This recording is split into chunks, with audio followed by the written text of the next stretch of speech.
Hello everybody and welcome back to, once again, another video. I had got a lot of love and support in my last video, so thank you very much to everybody that supported the video. I actually got 100 views on that, so thank you guys very much. Today's video will be about what is a computer virus. Well, a computer virus is a malicious program that self-replicates by copying itself into another program.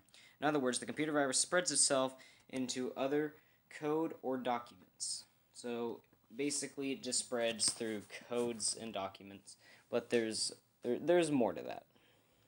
The purpose of creating a computer virus is to infect vulnerable systems, gain admin control, and steal user-sensitive data. Hackers design computer viruses with malicious intent and prey on online users by tricking them. One of the most ideal methods by which viruses spread is through emails. Opening the attachment in the email, visiting an infected website, clicking on a file, or viewing an infected advertisement can cause the virus to spread to your system. Besides that, infections also spread while connecting with already infected removable storage devices such as USB drives. It is quite easy and simple for viruses to sneak into a computer by dodging the defense systems. A successful breach can cause serious issues for the user, such as infecting other resources or system software, modifying or deleting key functions or applications, and copying, deleting, or encrypting data. There are two types of ways viruses operate.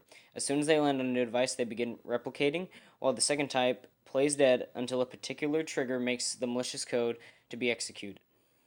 Thereby, it is highly important to stay protected by installing a robust antivirus program. My personal favorite is Avast, and I will tell you guys why in another video. Presently, the sophisticated ones come with evasion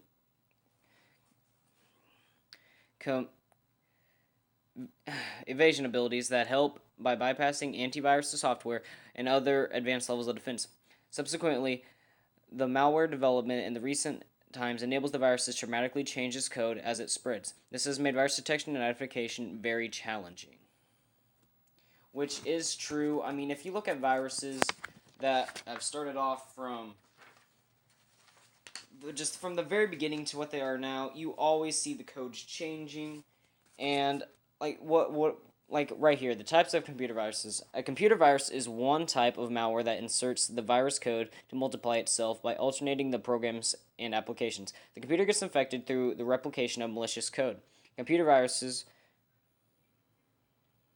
What is happening? Oh, computer viruses in different forms to infect the system in different ways. Some of the most common viruses are boot sector virus. This type of virus infects the master boot record and it is challenging and a complicated task to remove this virus. It often requires the system be formatted. Mostly it spreads through removable media. Direct action virus. This is also called a non-resident virus. It gets installed or stays hidden in the computer memory and stays attached to a specific type of files that it infects. It does not affect the user's experience or system's performance. Resident virus. Unlike direct action viruses, resident viruses get installed on the computer. It is difficult to identify the virus, and it is even more difficult to remove a resident virus. Multi-party virus. This type of virus spreads through multiple ways and infects both the boot sector and executable files at the same time. Polymorphic virus. These types of viruses are difficult to identify and with a traditional antivirus program because these polymorphic viruses alters the signature pattern whenever it replicates. Overwrite virus. This type of virus deletes all the files that it infects. The only possible mechanism to remove is to delete the infected files, and the end user has to lose all its contents in it. Identifying the overwrite virus is difficult as it spreads through emails. Space filler virus. This is also called cavity viruses. This is called so as they fill up the empty spaces between the code and hence does not cause any damage to the file. File infectors. A few file infector viruses come attached with program files, such as .com or .exe files.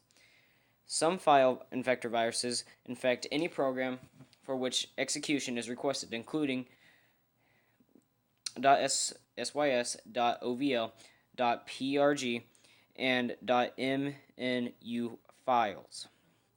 Consequently, when the particular program is loaded, the virus is also loaded. Besides these, another file infector virus is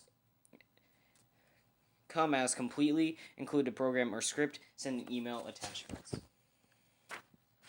Macroviruses. As the name suggests, the macroviruses particular target macro language commands in applications like Microsoft Word. The same is implied on the other programs too.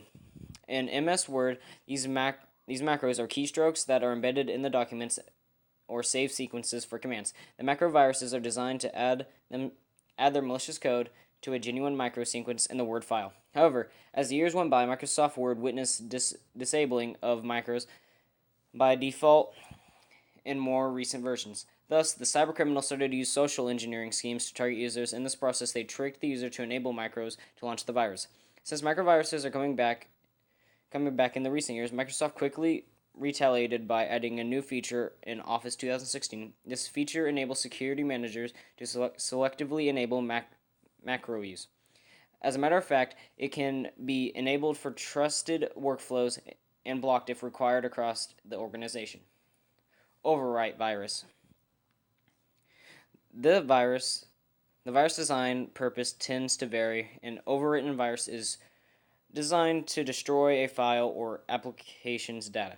As the name says it all, the virus, after attacking the computer, starts overwriting files with its own code. Not to be taken lightly, these viruses are more capable of targeting specific files or applications, or systematically overwrite all files on an infected device. On the flip side, the overwrite virus is capable of installing a new code in the files or applications, which programs them to spread the virus to additional files, applications, and systems. Polymorphic viruses.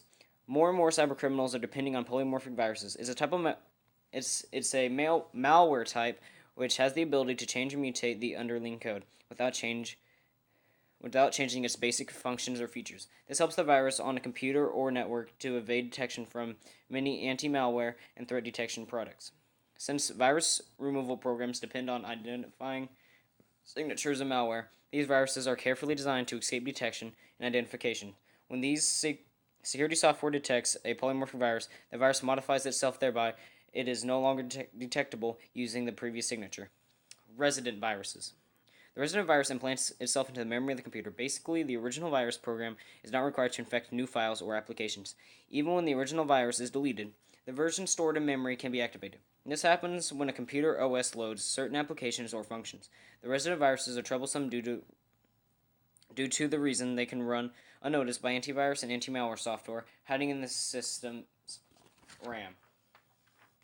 Rootkit viruses. The rootkit virus is a malware type which secretly installs an illegal rootkit on an infected system. This opens the door for attackers to get the full control over the system. The attacker will be able to fundamentally modify and disable functions and programs. Like other sophisticated viruses, the rootkit virus is also created to bypass antivirus software, the latest versions of major antivirus and anti-malware programs, including rootkit scanning. System or boot record infectors. The boot record infectors infect executable codes found in specific system areas on a disk. As the name implies, they attach to the USB thumb drives in the DOS boot sector or diskettes, or the master boot record or hard disk. Boot viruses are no more common these days, as the latest devices rely less on physical storage media.